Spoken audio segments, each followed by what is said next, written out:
అక్కడ అమ్మాయి పుడితేనే పాపం. ఇక దాని జీవితం నరకం. ఆడవారిని అక్కడ కనీసం మనిషిలా కూడా చూడరు. వారి దృష్టిలో ఆడదంటే కేవలం మగవాడి సెక్స్ కోరికలు తీర్చే ఓ బొమ్మ, పిల్లలను కనే యంత్రం. కట్టుకున్న భర్తకు కట్టు బానిస. ఇంట్లో నోరెత్తకూడదు. ఆడపిల్లకు తన అభిప్రాయం చెప్పే హక్కు లేదు.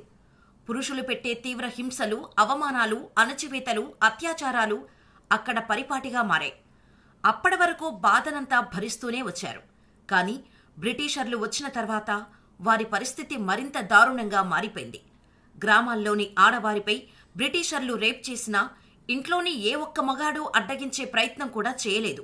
పైగా బ్రిటిషర్ల చేతిలో మానభంగానికి గురి అయిన మహిళను మరింత దారుణంగా హింసించేవారు. ఇంట్లో ఉండేందుకు వీలు ఉండేది కాదు. ఆ బాధితురాలి ముఖం ఎవరూ చూడకూడదు, మాట్లాడకూడదు, మంచినీళ్లు కూడా ఇవ్వకూడదు. ఈ పరిస్థితితో ఒక్కసారిగా మహిళలు తిరగబడ్డారు. మగవారే లేని ఓ గ్రామాన్ని నిర్మించుకున్నారు. కేవలం ఆడవారు మాత్రమే ఆ ఊరిలో ఉంటారు. ఆ ఊరు ఆఫ్రికా దేశాల్లో ఒకటైన కెన్యా దేశంలోని ఓ గ్రామం. అదే ఉమేజా. ఉమేజా గ్రామంలో నివసించే మహిళలంతా ఉత్తర కెన్యాలోని సంబూరు వర్గానికి చెందినవారు.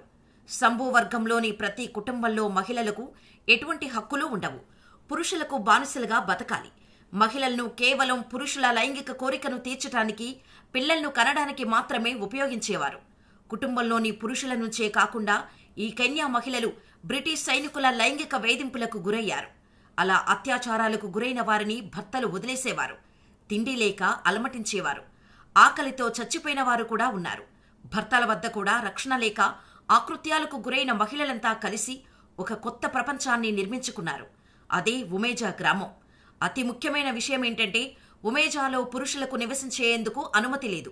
కానీ మహిళలకు పుట్టిన పిల్లలు మాత్రం, అంటే మగపిల్లలకు 18 ఏళ్లు వచ్చేంత వరకు ఇక్కడ ఉండవచ్చు. తర్వాత వాళ్లు ఉమేజా గ్రామాన్ని విడిచి బయటకు వెళ్లిపోవాల్సిందే. కాగా పురుషులు లేని ఈ ఉమేజా గ్రామంలో మహిళలు గర్భవతులు ఎలా అవుతున్నారు అనేగా మీ డౌట్. ఈ వీడియోను పూర్తిగా చూడండి. దీనిపై మీకు క్లారిటీ వచ్చేస్తుంది. తీవ్ర హింసకు గున్న సబురు మహిళలకు సుదీర్ఘ చరిత్రే ఉంది. వారి వారి ఇళ్లల్లోనే ఆడపుట్టుక పుట్టిన వారంతా హింసను ఎదుర్కొన్నవారే. ఇంటి పురుషులతోనే కాక 1990ల ప్రారంభంలో ఇక్కడి మహిళలు బ్రిటిష్ సైనికుల దారుణమైన లైంగిక వేధింపులకు బలైనవారే. వందల కొద్దీ కెన్యా మహిళలు అత్యాచారాలకు, బ్రిటిష్ సైనికుల చేతిలో అసహజ లైంగిక హింసలకు బలయ్యారు. దీంతో భర్తలు వారిని మానసికంగా, శారీరకంగా మరింత హింసకు గురిచేసి ఇళ్ల నుండి బయటకు గెంటేశారు. తర్వాత వారి కష్టాల గురించి వింటేనే ఒళ్ళు గగురుపుడుస్తోంది. వారికి ఎవ్వరూ తినడానికి తిండే కాదు, తాగటానికి నీరు కూడా ఇవ్వకూడదు. వారి వంక చూడకూడదు, మాట్లాడకూడదు, అసలు ఆ గ్రామాల్లోనే ఉండకూడదు. ఇలా హింసలకు గురైన మహిళల కోసం మహిళలే నిర్మించుకున్న ప్రత్యేకమైన గ్రామం ఉమేజా. ఇళ్ల నుండి గెంటివేయబడిన మహిళలు, ఒంటరి మహిళలు, ఇలా ఎన్నో వివక్షలకు, ఘోరమైన హింసలకు గురైన ఆడవాళ్ల కోసం రెబెకా అనే మహిళకు ఈ ఆలోచన పుట్టుకొచ్చింది.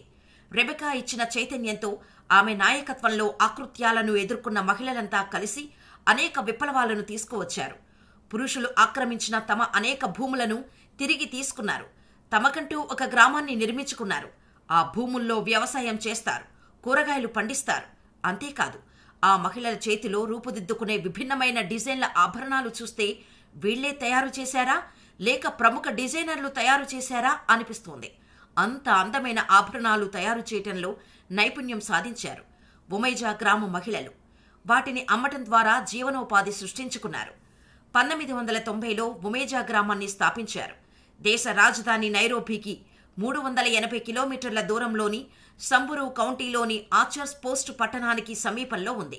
ఉమేజాలో మహిళలు మట్టిపేడతో కలిపి చిన్న గుడిసెలు నిర్మించుకున్నారు. రక్షణ కోసం గుడిసెల చుట్టూ ముళ్ల కంచెలు నిర్మించుకున్నారు.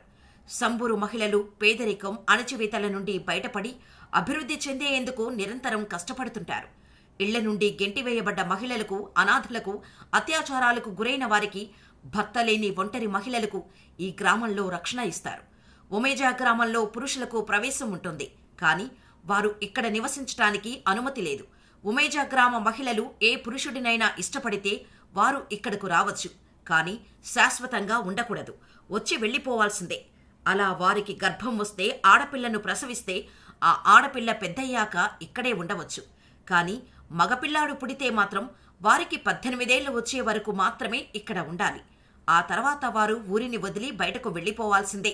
2005లో ఒమేజాలో 30 మంది మహిళలు, 50 మంది పిల్లలు ఉండేవారు. ఇప్పుడు మహిళలు 60 మంది దాటారు. అలాగే పిల్లలు 200కు పైగా ఉన్నారు. ఒకవేళ ఎవరైనా మహిళలు ఈ గ్రామం నుంచి వెళ్లిపోయి కుటుంబాలను ఏర్పరచుకోవాలనుకుంటే వెళ్లిపోవచ్చు. ఉమోజాలో మహిళల ప్రధాన జీవనోపాధి హస్తకళలు. వాటిని తయారు చేసి సిటీకి తీసుకెళ్లి అమ్ముతుంటారు. ఉమేజా వాసో మహిళ సాంస్కృతిక కేంద్రంలో హస్తకళలను విక్రయిస్తారు.